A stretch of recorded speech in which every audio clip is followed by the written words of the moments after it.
सभी को राधे राधे, जय श्रीमन नारायण। आपके अपने YouTube चैनल प्रेम भक्ति में फिर से एक बार स्वागत है और इसी के साथ आज हम सुनेंगे ज्येष्ठ मास की कथा अध्याय 1। मैं प्रतिदिन आपको प्रातःकाल आपको ज्येष्ठ मास की एक एक कथा सुनाऊंगी, तो आइए मन में श्री हरि का ध्यान करते हुए कथा को सुनते हैं। जलदान महात्म। ज्येष्ठ मास में जलदान का क्या महात्म है, हम वो सुनेंगे। एक बार ऋषियों के सभा में सभी ऋषि एक स्वर में स्कंद जी से बोले कि हे पशानन, हम लोगों ने विस्तार पूर्वक वैशाख मास महात्म तो भली प्रकार सुना है और उससे हमें तृप्ति भी मिली है, परंतु आप ज्येष्ठ मास में जल का क्या महत्व है वह सुनाइए, इसीलिए सबको संतुष्ट कर दीजिए। इस महात्म की कृपा करके बताइए, जिसके द्वारा सुनने मात्र से पाप नाश होता है। इस ज्येष्ठ मास का देवता कौन होता है, इसके सेवन से क्या फल की प्राप्ति होती है, इसकी क्या विधि है, वह कृपया करके आप मुझे बताइए। यह वार्ता हमसे कहिए। स्कंद जी ऋषियों से कहने लगे कि आप लोगों ने लोक कल्याण के लिए उचित प्रश्न किया है। मैं आप लोगों से ज्येष्ठ मास के महात्म को कहता हूँ। जिस प्रकार सब देवताओं में श्री विष्णु भगवान बड़े हैं, प्रशंसा के लायक है, प्रजा के पालन करता है, उसी तरह यह ज्येष्ठ मास के सब दिन श्रेष्ठ हैं और पर्व के समान हैं। इसीलिए इस सब लोकों का श्रेष्ठ माना गया है, सब महीनों का ज्येष्ठ माना गया है। ज्येष्ठ यानी कि बड़ा माना गया है। इस ज्येष्ठ मास में शौच आदि से निवृत्त होकर प्रातःकाल स्नान आदि कर लेना चाहिए। जिस प्रकार दशावन मेघ तीर्थ में स्नान, गंगा स्नान लोगों को पवित्र करता है, समस्त पापों को नाश करता है, उसी प्रकार ज्येष्ठ मास का स्नान सभी स्नानों में उत्तम माना गया है। इसीलिए ज्येष्ठ का महीना इतना पावन माना गया है। इस ज्येष्ठ मास के दिवस पुण्य और धर्म युक्त है। जिस ज्येष्ठ मास में पाप नाशनी और सुंदर स्रोत वाहनी गंगा अवतरित हुई थी। ज्येष्ठ मास की सब तिथियों में अधिक पुण्य देने वाली दशमी तिथि 10 प्रकार के पापों का नाश करने वाली है। उस दिन स्नान और दान हमें अवश्य करना चाहिए। जल पूर्ण घट दान और छत्र दान हमें अवश्य करना चाहिए। यह महीना बहुत ही पुण्य और फलदायक माना गया है। जूता दान का महत्व।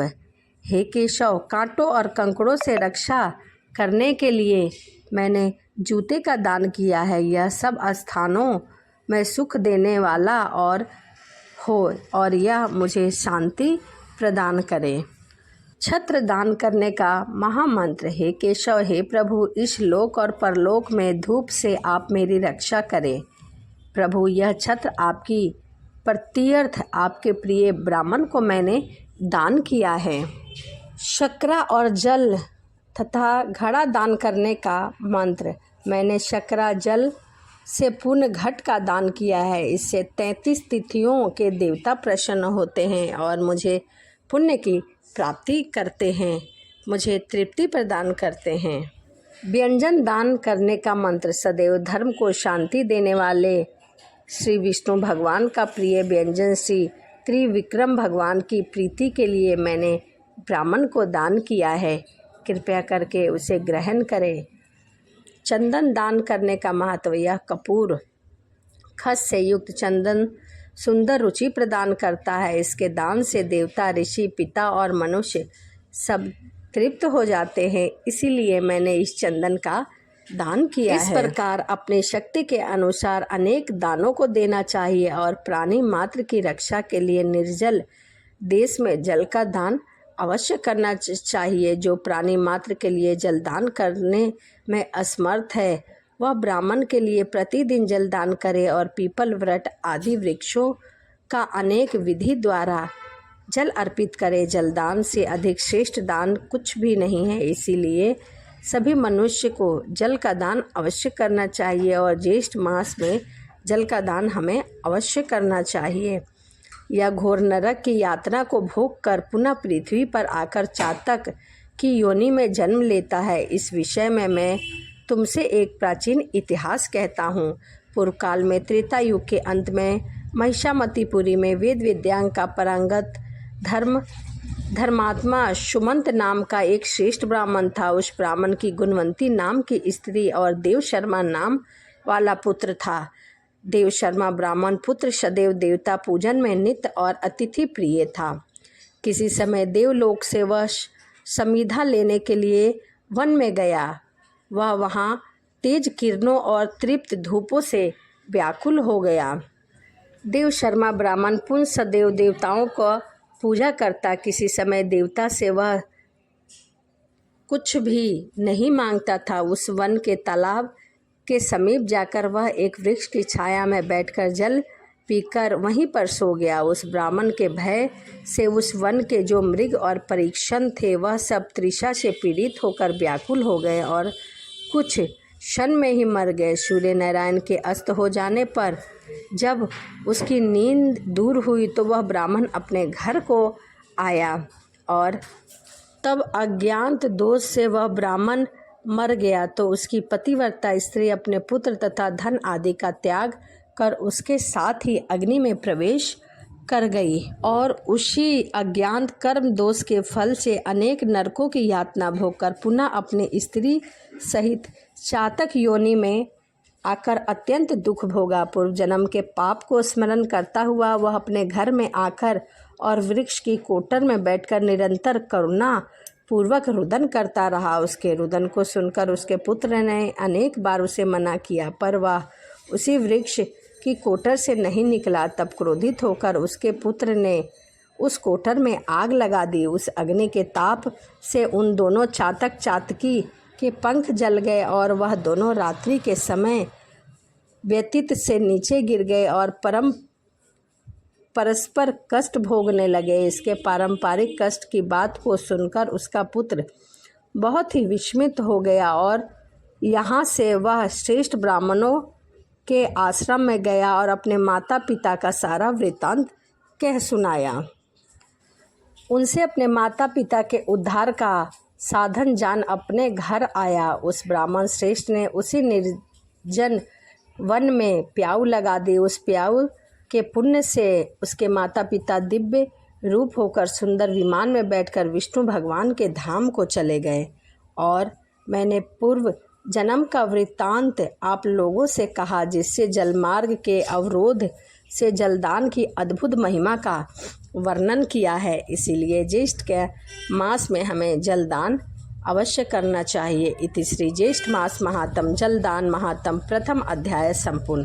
तो यह ज्येष्ठ मास की कथा अध्याय 1 यहीं समाप्त हुआ। इसी के साथ वीडियो को यहीं समाप्त करते हैं और आपसे मिलते हैं अगली वीडियो में। सभी को राधे राधे, जय श्रीमन नारायण। सभी को राधे राधे, जय श्रीमन नारायण। आपके अपने YouTube चैनल प्रेम भक्ति में फिर से एक बार स्वागत है और इसी के साथ आज हम सुनेंगे ज्येष्ठ मास की कथा अध्याय 2 ब्राह्मण मोक्ष महात्म। इससे पहले एक छोटी सी विनती है आपसे, यदि आप मेरे चैनल पर नए हैं तो प्लीज़ चैनल को सब्सक्राइब लाइक कमेंट करना ना भूलें। और मैं आपको प्रतिदिन ज्येष्ठ मास की एक एक कथा प्रातःकाल जरूर सुनाऊंगी। तो आइए मन में श्री हरि का ध्यान करते हुए आगे की कथा सुनते हैं।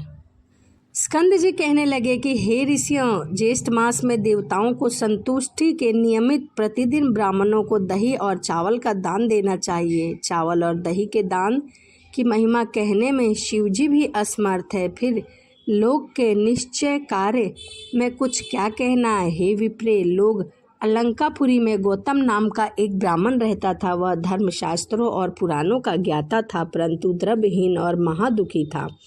उसने अपने कुटुंब के पालन पोषण के लिए समस्त कर्मों को किया और शुभ तथा अशुभ फल को जानता हुआ भी वह हर प्रकार के दान को ले लेता था। वह चाहे जैसा भी दान हो उसे ग्रहण कर लेता था। ब्राह्मण को सभी दान ग्रहण नहीं करना चाहिए।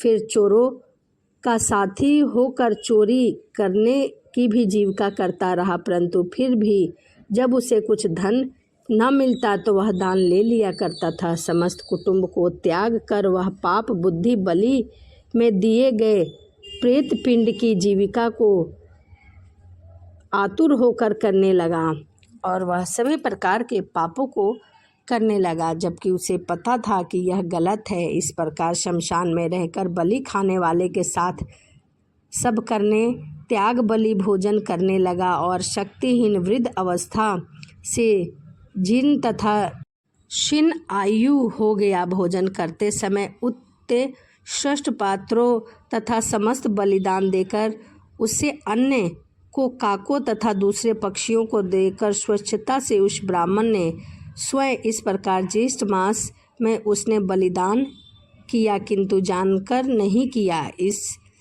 पुण्य कर्म के पश्चात कुछ दिनों में उसकी मृत्यु हो गई। तब यमदूत ने आकर उसको पास में बांध लिया और जब उसको यमलोक में ले जाने लगे तब वह फूट फूट कर रोने लगा और विलाप करने लगा। उसके रोने पर यमदूत उसको मुद्गरों को मारने लगे और परंतु उसी बीच में विष्णु भगवान के दूत वहां आ गए। विमान पर सवार उन विष्णु दूतों ने यमदूत को अलग हटा दिया और दिव्य देहधारी ब्राह्मण को विमान पर बैठाकर स्वर्ग लोक को ले गए। यमदूत उस ब्राह्मण का सब वृत्तांत कहने के लिए यमराज के पास गए और कहने लगे कि हे प्रभु, जब हम उस ब्राह्मण को लेने के लिए उसके समीप गए तब वहाँ विष्णु गणों ने आकर हमको खूब मारा, क्योंकि वह लोक स्वामी से युक्त है और हम नाथहीन हैं। अब लोग क्या करें, आज से आपकी सेवा नहीं करेंगे, दूसरे व्यापक स्वामी के पास जाएंगे। दूतों के ऐसे वचन सुनकर यमराज अत्यंत क्षुब्ध हो गए और शीघ्र भैंसों पर सवार होकर दंडधारी यमराज ने क्षण मात्र से पहुंचकर विष्णु दूतों के सामने ही उनको भी ताड़ित किया। वह सब विष्णु दूत विमान छोड़कर भाग गए। उन्होंने रमापति विष्णु के पास जाकर सब समाचार निवेदन किया। समाचार सुनकर विष्णु भगवान क्रोध से रक्त वर्ण हो गए और गरुड़ पर सवार होकर यमलोक को गए। वहां उन्होंने इंद्र आदि सब देवताओं को साथ लेकर यमराज के पास गए। तब देवता लोग यमदत्त से अत्यंत पीटे जाने पर दशों दिशाओं में भाग गए। उस समय भगवान विष्णु क्रोधित होकर चक्र से यमराज का वध कर दिया, क्योंकि वह यमराज पर बहुत ही क्रोधित थे। इसीलिए सब देवताओं ने ब्रह्मा जी को आगे कर भगवान विष्णु की स्तुति की। तब स्तुति से प्रसन्न होकर भगवान ने यमराज को जीवित कर दिया। धर्मराज ने भी उस समय भगवान विष्णु को प्रणाम करके कहा कि हे भगवान, मेरे आराध्य को क्षमा करें, उसे ज्ञात नहीं है कि वह क्या कह रहा है, इसीलिए उसके अपराध को कृपया करके क्षमा करें।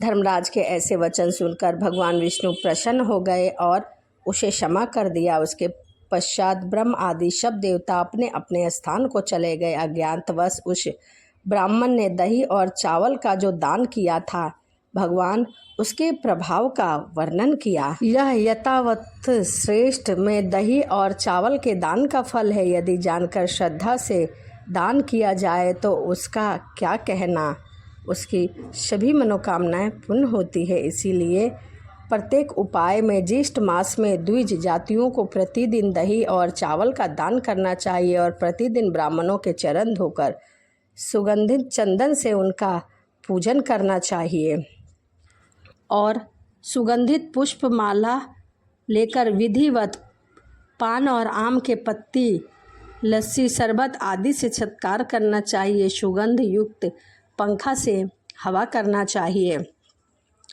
और जल दान करना चाहिए। हे ब्राह्मण, इस प्रकार जो ज्येष्ठ मास में स्नान, दान, पूजन आदि करते हैं वह लोग परम गति को प्राप्त होते हैं। इति श्री ज्येष्ठ मास महात्म ब्राह्मण मोक्ष वर्णन द्वितीय अध्याय संपूर्ण। तो यह ज्येष्ठ मास की कथा अध्याय 2 यहीं समाप्त होता है। इसी के साथ वीडियो को यहीं समाप्त करते हैं और आपसे मिलते हैं अगली वीडियो में। सभी को राधे राधे। जय श्रीमन नारायण। हरे कृष्णा।